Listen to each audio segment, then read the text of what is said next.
Hey everyone, welcome back to Lila and Lila Loves Living. Today, I can't do this.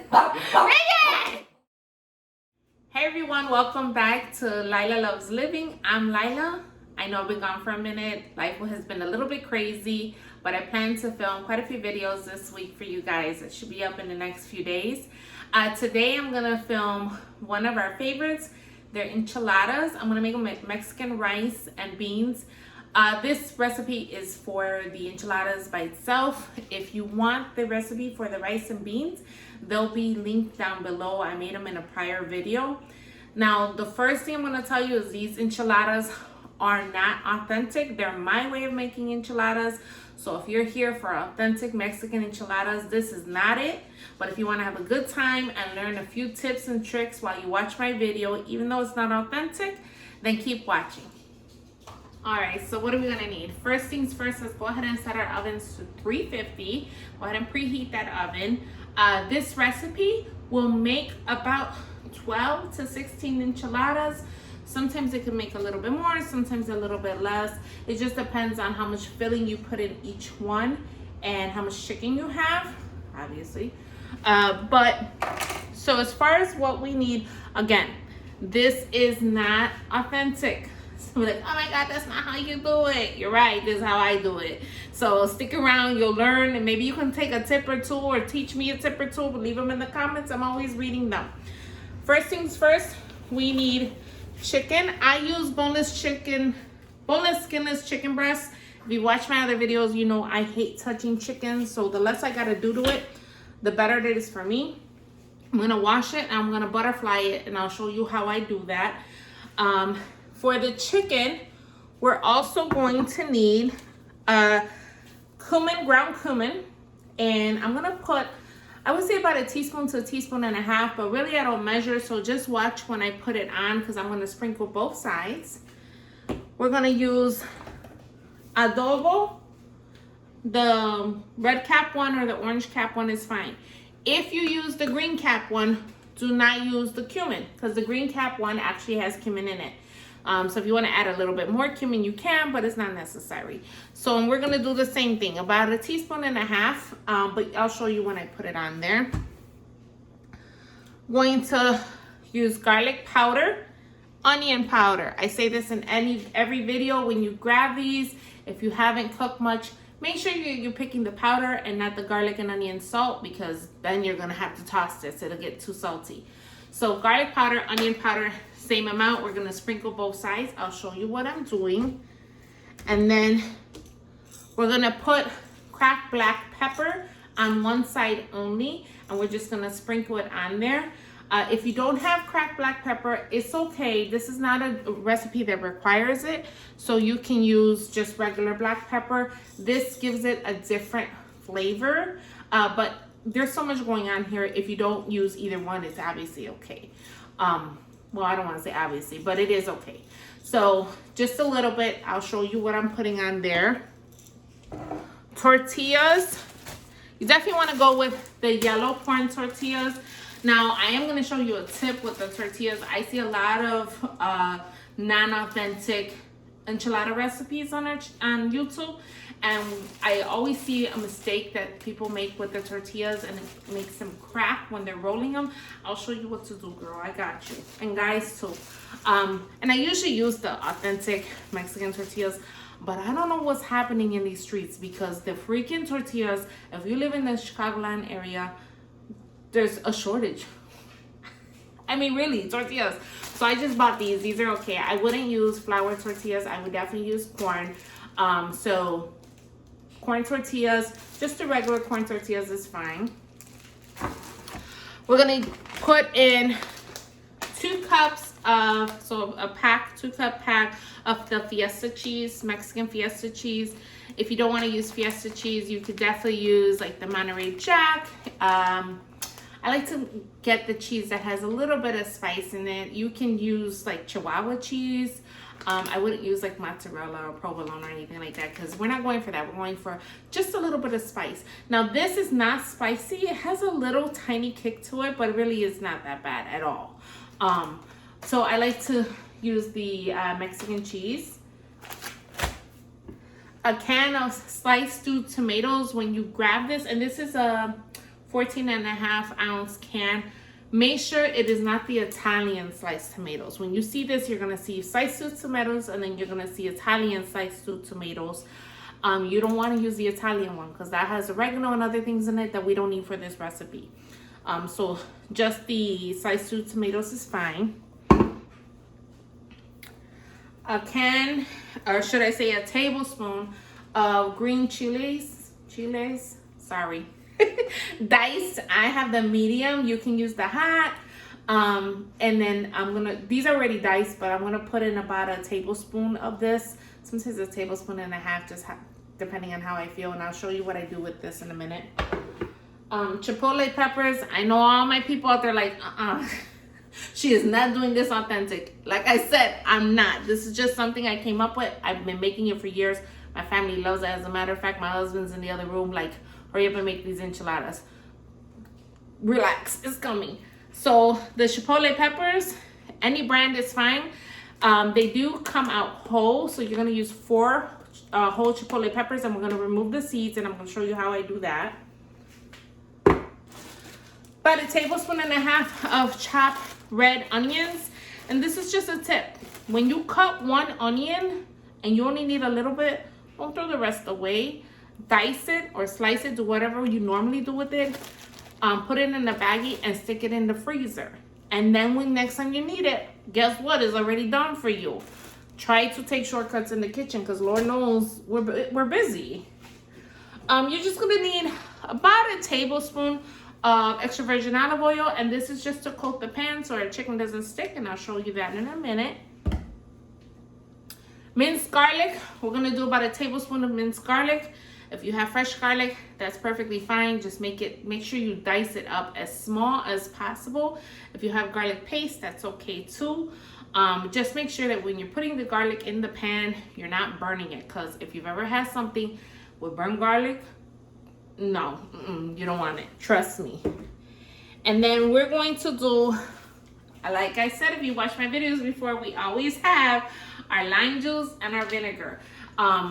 So we're gonna do about, I would say about a tablespoon and a half of the vinegar, and about the same amount with the lime juice. And I'm gonna show you what I do, because we're gonna do like a pan-seared chicken, and then we're gonna add the other stuff in that's gonna make the enchilada filling. So I'm gonna go ahead and start my rice and beans, so that gets started, and then I'll bring you back once the chicken is washed, show you how I cut the chicken, how I season the chicken, and we'll take it from there. Again, if you want to learn the rice and beans, down below the video for the rice and beans I've made before.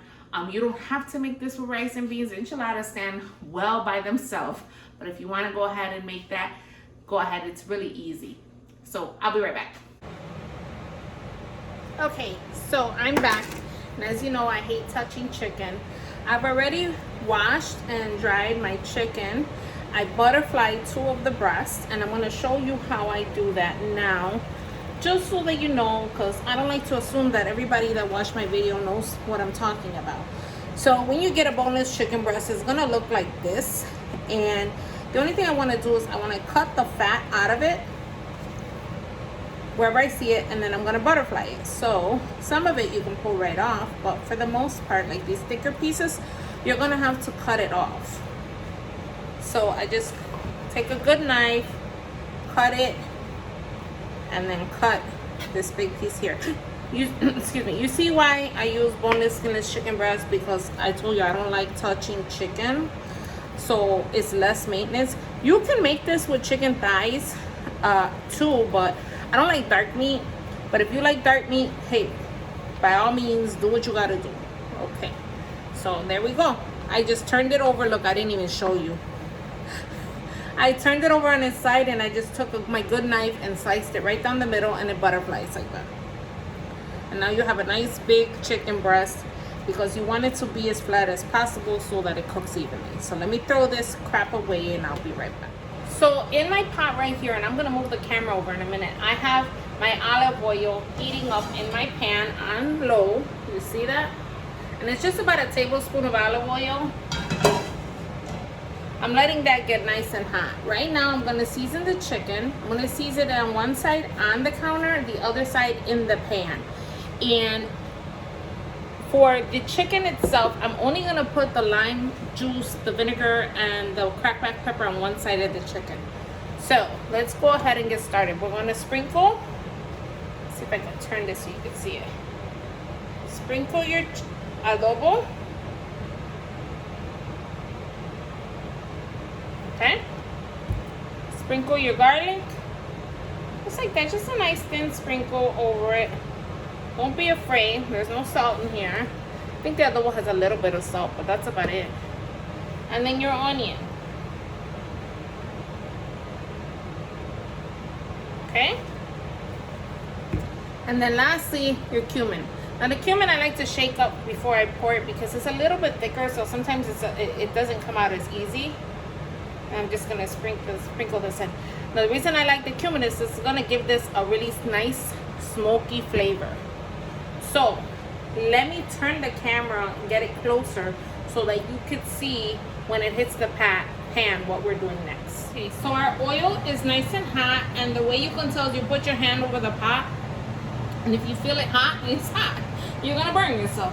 So relax and bring your chicken cutlets over. I say cutlets. I must watch a lot of people on the East Coast because here in Chicago we don't say cutlets.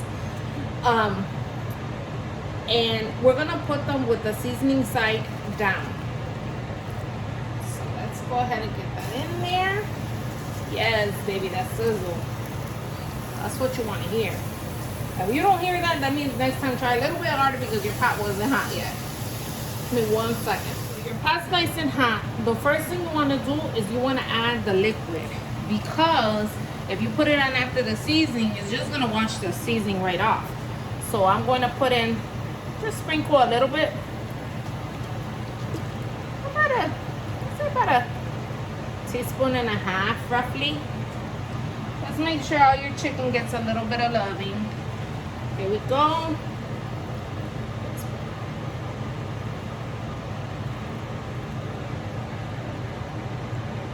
Okay. And this helps to tenderize your meat. That also gives it a good flavor.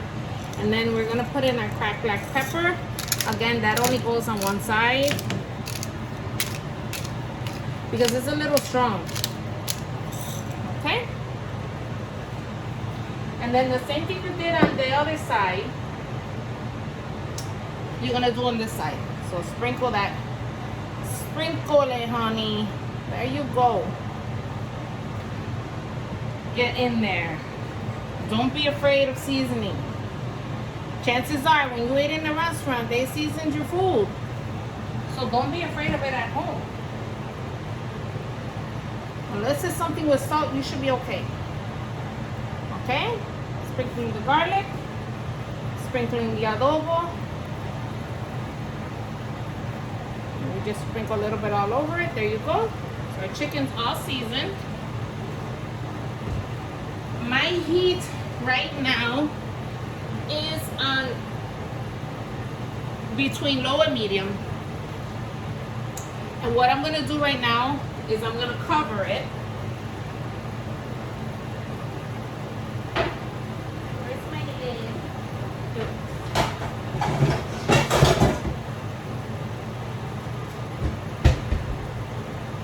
Okay. So what you wanna do is you wanna cover it. Reason being is you want the steam to cook the chicken through. I'm going to show you what we're going to do next. And then after that, when the chicken is cooked through, so we're going to check it in a little bit and turn it. When the chicken is cooked through, then we're going to uncover it, raise the heat so that it gets a little pan-seared. And then with that same flavor that you leave from the chicken, so those droppings, I hate to say droppings, it doesn't sound nasty, but you know what I mean. All the taste you need from that chicken, let's say that. We're gonna go ahead and put in our garlic and everything in there. So let's let that cook. We're gonna let it cook, I would say for about 6 to 8 minutes, and check it. You're gonna see when it looks like kind of white, like it's white all the way through, that's when it's time to turn it, and you're gonna let it cook for just a couple more minutes on the other side. and then we'll take it from there. So let me pick up my mess from my chicken, and I'm going to show you what I meant with the tortillas, that people make this mistake commonly. And I want to make sure that you guys get it together for your enchiladas. So have you ever made enchiladas or flautas and you just can't figure out why when you roll them they keep cracking? Don't you ever feel like you're talking to me and I'm headless? Let me bend down so you can see me just at this time, just this one time. Okay, so the reason that is apparently my equipment's bootleg, but you get the picture. If my head's here, you know I'm talking to you. Anyway, the reason that happens is you have to pre-fry them without getting them crispy in oil. So just coat them in the oil and it makes them pliable.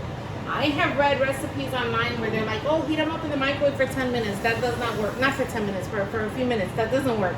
They're still going to crack when you roll them. It's still going to taste good, but it doesn't look appealing. So I have a little bit of oil, just vegetable oil, in my pan, heating up. It's hot now. And I have my tortillas that I'm going to use for my enchiladas now. I got these straight out of the pack. The only thing you're going to do is get yourself a paper towel, and you're going to take your tortilla, okay, and you're going to bring it down as far as possible on both sides. If your oil does not sizzle like that when you put it in, that means it's not hot enough, so wait a few minutes. So see the part that I didn't hold here? So when I do this one,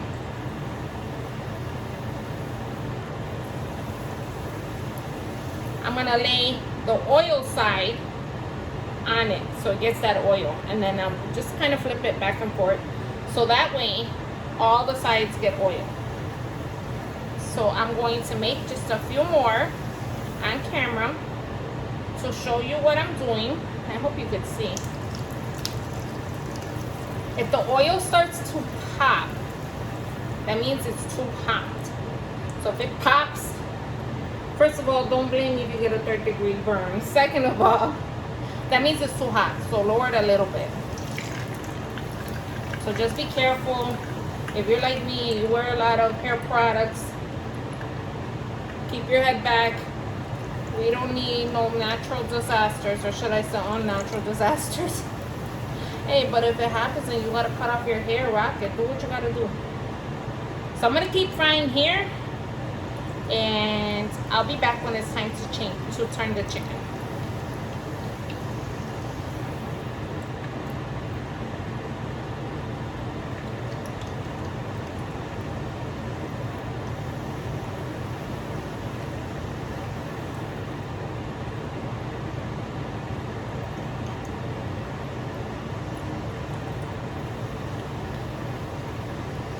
Okay, so I have a little bowl here, and in my bowl I have my chiles, my green chiles, my garlic, and my onion. And I'm gonna go ahead and pull my adobo peppers from here. When you get this can, if you never used this before, use a fork, and you're gonna pull out 4 of them. There's usually about 5 or 6 in here, so just try to get the biggest ones. Let me bring some light here. Okay. Try to get the biggest ones. Nice big one there. And let's see, sometimes they come broken, which I guess this time that's the case. And the easiest way to remove the seed, you can keep the seed if you want to, but I remove the seed, is we're gonna work on this one first. It's very tender because it's in the sauce. So take a knife, cut in the middle of it, okay? Once you do that, you're gonna see all these seeds and you're gonna see the membrane. So just take your knife without cutting it and just kind of run it over. If you leave 1 or 2 seeds, that's fine. If you leave all the seeds, I mean, that's fine too, but I just don't like the seeds. And let's do it again with this one. Okay. And just do it exactly the same way. Just take your knife slowly And we're gonna dice this up anyway. And move the seeds over to the side.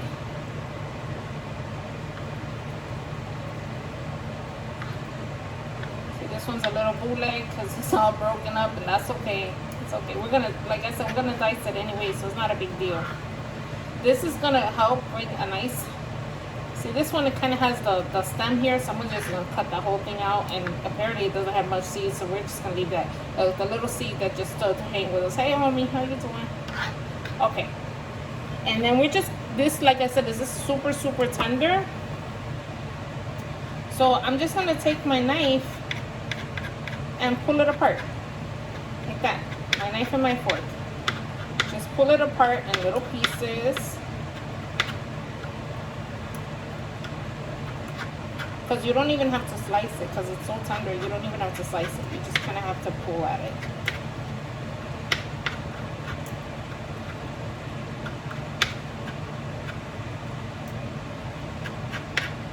And I know there's people probably cringing like, oh my God, I know she didn't just use adobo peppers. I got people in my own family that criticize me for doing this because it's not traditional. But those same people didn't cook a day in their life. I know you're watching.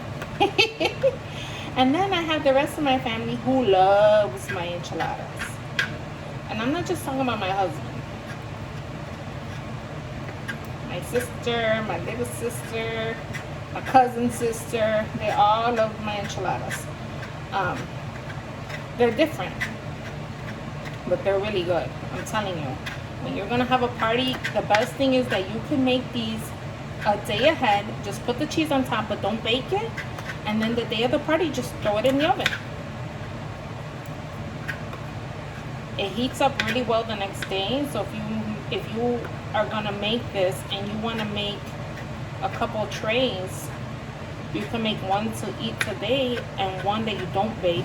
Stick it in the freezer, and then there you go. When you want a frozen meal, you don't have time to cook because, you know, these kids got us all over the place lately. You have something ready to go. So take shortcuts in the kitchen. I've told you before, like, I can cook, but I really don't like cooking because, I mean, who wants, after everybody's done eating, what do? They chill, they relax, they do what they want to do. And who's stuck in the kitchen picking it up? Most of the time it's us, you know, so any little shortcuts that you can take in the kitchen, go ahead. So this is ready to go. I'll show you when I put this in the pot, but I just wanted to show you how I put it together. I'll be back. So it's time to turn our chicken. And the way I check to see if it's time to turn it is I kind of just break a piece like I did here. And if the majority of it looks white, and you just look, it shreds right off. And it's just a little tiny bit pink, that means it's just about done. And I don't want to overcook my chicken. So I'm going to go ahead and turn it. Or you over there with your homies. And I'm going to let this finish cooking through. And it's just going to cook for like 3 or 4 more minutes. It's cooked for 8 on one side and like 3 or 4 more on the other. And then once that's done, like I said, I'm going to turn up the heat and I'll show you what I do. The chicken is finished cooking through. Now the only thing I wanted to do is I want to raise up the heat so that this liquid, so the pan soaks up the liquid and it turns into, I don't know what it's called, but it's going to give the chicken a little bit of flavor. And then with those same drippings, I said droppings earlier, didn't I? Drippings. Oh, Lord Jesus. The same drippings, we're going to use that to cook our peppers in. So let me go ahead and raise this heat. I'm going to let it cook on one side and I'll show you what it looks like when we turn it. Because it's basically like a pan-seared chicken. And it smells so good in here. You can smell it in here. And this is just going to take a few minutes. So don't walk away from it while it's cooking. Basically, you're going to put your heat up on high. And you're just going to cook it until all the liquid is gone. I'm going to show you what it looks like, so don't worry. And then you're going to turn it, let it brown on the other side. We'll be back. Alright, so most of the liquid is done, is dried up. has evaporated in the pan. And you see how we have this nice golden color on our chicken? I turned these already. This is what we want.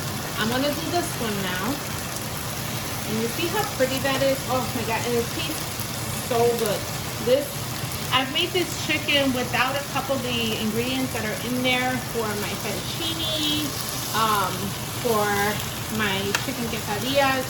This chicken will disappear on its own. I've made this chicken by itself with just rice and beans on the side. My daughter and my husband will come and pick on this chicken while it's cooking. Like as soon as I take it off the pot, sometimes it disappears. So you see it's brown on both sides. So we're set there. We're set there. And we're set here. Look at that. Beautiful. That's what you're looking for. You're looking for a nice fancier color. And there you go. It only took a couple minutes. Alright. So now we're going to lower this flame all the way to low. And give me a minute because I'm going to remove this chicken. And I'm going to show you what I do with this. My chicken is all done. Now what I want to do is I want to shred it. And basically, because the chicken is so tender, you barely have to cut it. I just take a fork and hold on to it, and then I just kind of like pull at it with a knife. And for the most part, it's going to just pull apart. It's really good. The flavor of this chicken, like I said, you could use it like just with pasta. If you wanted to do butter noodles and chicken, this chicken is perfect. This chicken minus the cumin is what I use for my fettuccine. So if you haven't tried out my fettuccine recipe, I welcome you to do so. It's really good. It's really easy. Sometimes when I make this, what I do is I make extra chicken, because if you're gonna cook once, why cook twice? I make extra chicken, and then the extra chicken I use it to make a chicken salad the next day, like, you know, like with lettuce and tomato and stuff like that. But a lot of times people think I grilled the chicken, because I've given this salad to other people and they're like, oh my God, did you grill this chicken? No. Grilled and turned on at this house. As you saw, there's no flour in here. It's just strictly pan-seared chicken. This recipe I also use for Parmesan crusted chicken. I do use a couple extra ingredients, but for the most part, it's all the same seasoning wise, and then I just put in a couple extra things. And almost done here. And I can tell you that the only reason my family's not running into the kitchen right now is because I'm filming. Otherwise, they come and they check to see when the chicken is done, and they're like, can I get some chicken? So, she's got a bigger cutting board, but you get the gist. So let me finish shredding this, and I'll show you what's next. My pan is still nice and hot, but remember, it's on very low. So I'm gonna go ahead and add in my peppers, my onions, and my garlic. And I'm just gonna heat this through just for a couple minutes. Not all the way. You don't want your garlic to burn. And I'm deglazing my pan. Mira mi deglazing, excuse me. So I'm deglazing my pan. I'm gonna put my heat on just a little bit higher. You want to just keep moving that, because that chicken left all that seasoning in those drippings, not droppings, because apparently I was way off earlier. So I'm just going to keep moving this around and let the onions cook until they're semi-translucent, not all the way translucent. So until you can see through it just a little bit, not all the way. Oh, sorry. I hit my holder. Alright. And you should smell this. It smells so good. So the most important thing is you don't want to walk away from this. You don't want the fire too high. And you don't want your garlic to burn. Because once garlic burns, you might as well throw it away. I can start to smell the garlic now. So I'm gonna go ahead, move everything over to the side, and I'll explain why in just a minute. Okay? And I'm gonna go ahead and I'm gonna add my sliced tomatoes, my sliced stewed tomatoes.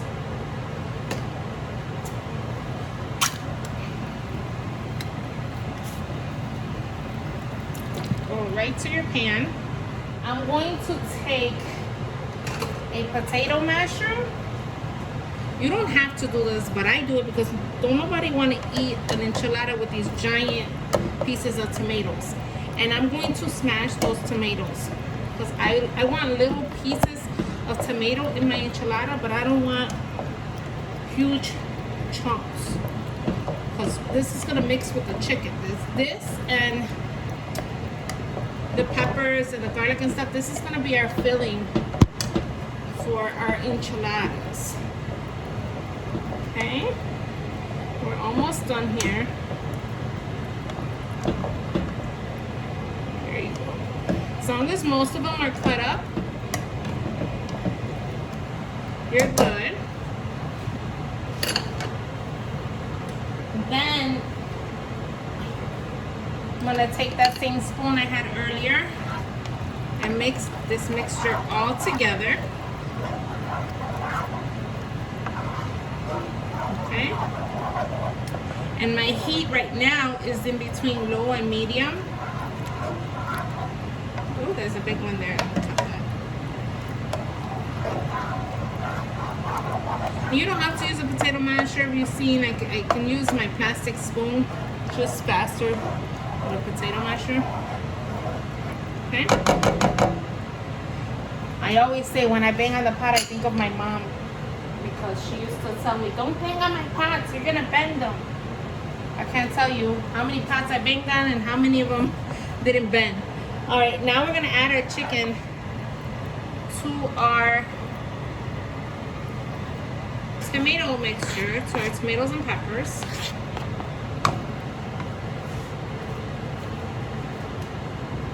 I'm gonna mix that all together, make sure that it's all nice and well coated.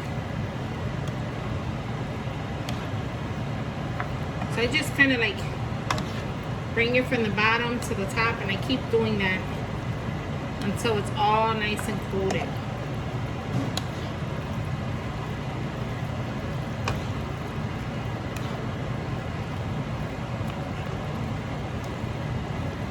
The good thing about this meal is you don't have to use this just for enchiladas.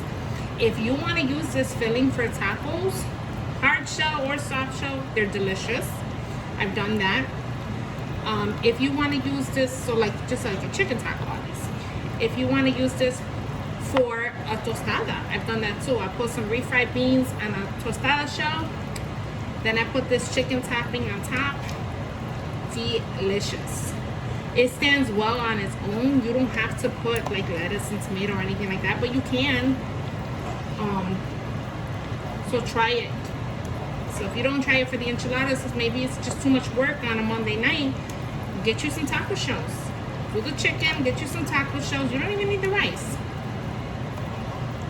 All right, so I'm gonna let that cook covered for about 10 minutes. Because I want all those, the chicken joined the party. So now is going on. Everybody is hanging out. They're learning the new steps. They joined the party, is going down. Let them party in there for 10 minutes, and then we're gonna show you, I'm gonna show you how you fill the enchiladas, get it in the oven, and we're almost there. Be right back. Okay, so we're gonna start assembling our enchiladas, and I hope you could see, this is the ghetto studios here, so we don't have the best lighting or the best holders, but I'm gonna do my best. So I have a 9x13 pan. You don't have to spray it with nonstick spray because you're gonna have plenty of sauces and stuff in here that are going to keep everything from sticking. I suggest you use gloves for this part if you have nails, especially artificial nails, because the stuff can get underneath it and that's just nasty. If you make your own homemade enchilada sauce, you do you, boo. But for me, I'm going to use the canned one. Again, I have the green one. You could use the red one too. It doesn't matter, whatever is to your liking. And what I want to do first is I'm just going to pour a little bit, about 1/4 of the can, into the bottom of the pan. And I'm just going to coat it as much as possible.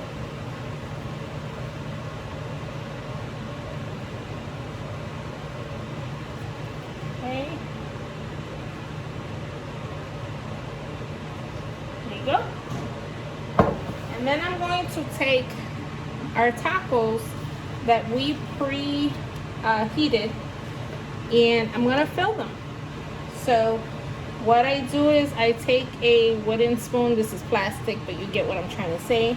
I take a spoonful, put it in, and you want to try to have it as narrow as possible so that you can roll it. And you take the chicken on one side, hold it like that, roll, and then roll under it. And there you go. You have it nice and tight, and stick it in your pan. I'll do a few more with you guys. And you see how my tortilla didn't crack? It was because we pre-fried them, or we just kind of, you know, saturated them in the oil.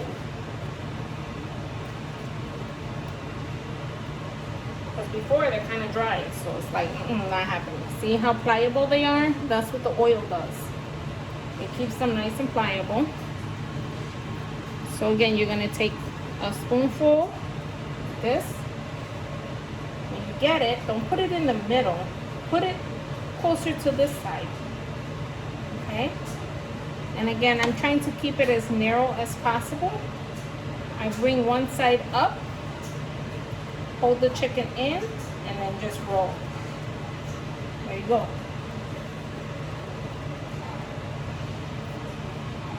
Let's do another one.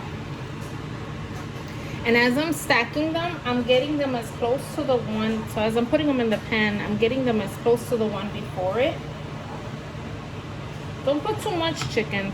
A spoonful, you know, this large spoon, is enough. If you do too much, you're not going to be able to roll it. If you do too little, ain't nobody going to want to eat in your house. So I'm like, she's cheap with the chicken. So there you go. We're going to just put it in there and tighten it back. And when you put it in the pan, put the seam, when you put it in your baking dish, put the seam side down so it won't open. That's another trick. So there you go.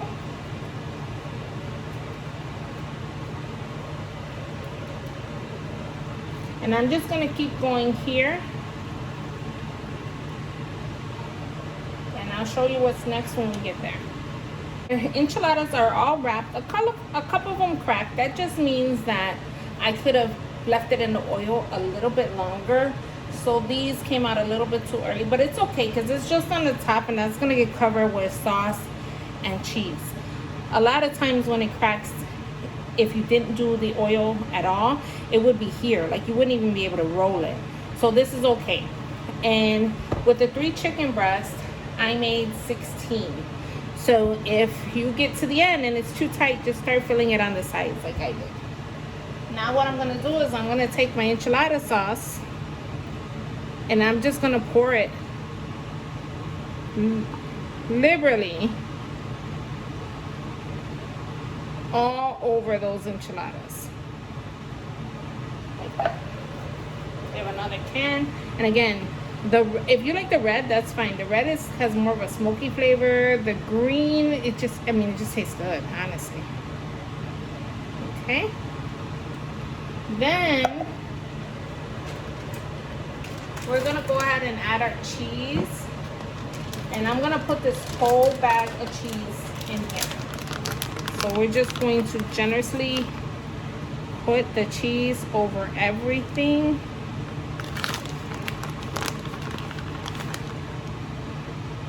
This is why I got gloves on, because all this will get stuck under my nail.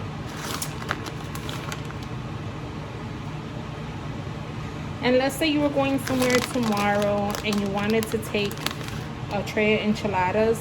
I wouldn't bake them today. I would, as soon as I'm done putting the cheese, I would just stick it in the fridge if you're cooking it tomorrow, and then just bake it right before you get there. Or if you are making this and you want to make a freezer meal for next time, just make 2 trays, one to eat now. Cook once, you cook twice. You cook once, you eat twice. And don't bake it, and then stick it in the freezer. It's like, you know, make sure you have a freezer safe dish. Cover it, stick it in the freezer, and then when you want to eat it, you just stick it in the oven and let it cook. So my oven is nice and hot. It's at 350 degrees. This is gonna cook until the cheese is melted. So probably a good, I would say 15 to 20 minutes. I like to leave it until the cheese is fully melted. It doesn't have to brown unless you want it to. I find that it doesn't brown as much. I don't know why, maybe because of the green sauce, but I will do a little bit of browning. So I'll put it in there for about 15 to 20 minutes. When we come back, I'll show you what that looks like. And I do have a little bit of chicken left. So 3 chicken breasts made 16. It could have made probably 2 more. But I'm not gonna throw that chicken away. What I'm gonna do is save it, and tomorrow if I want a snack, there you go. Get some tortillas, eat it as a taco.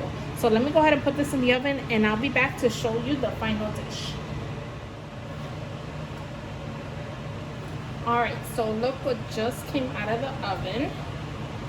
It's piping hot. And just like a lasagna, you don't want to cut this right away. If you cut it as soon as it comes out of the oven, it's gonna fall apart.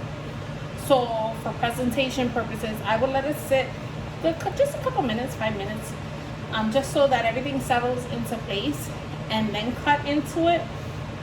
Unless you're hungry and you don't care what the hell it looks like when it goes to your plate, cut it whenever the hell you feel like it. But otherwise, if you're doing it for presentation purposes, let it sit for like 5 minutes. It's not gonna get cold. Trust me, this thing is piping hot. It will stay hot. So I'll come back when I show you how I played it. It's done.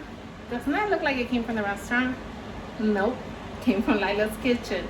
We got chicken enchiladas. I served it with a side of sour cream, guacamole sauce, Mexican rice, beans, lettuce, tomato, and the enchiladas, obviously, duh. It looks like it came from a restaurant, and we did it all at home for a fraction of the cost. Usually on a Friday night, I'll make margaritas to go with it because I'm extra like that. But today, we're just gonna have it with some Diet Coke. So let's go ahead and cut into this.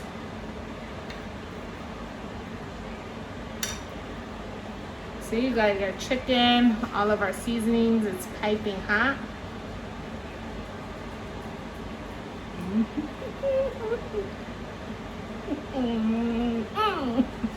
That's what I'm talking about.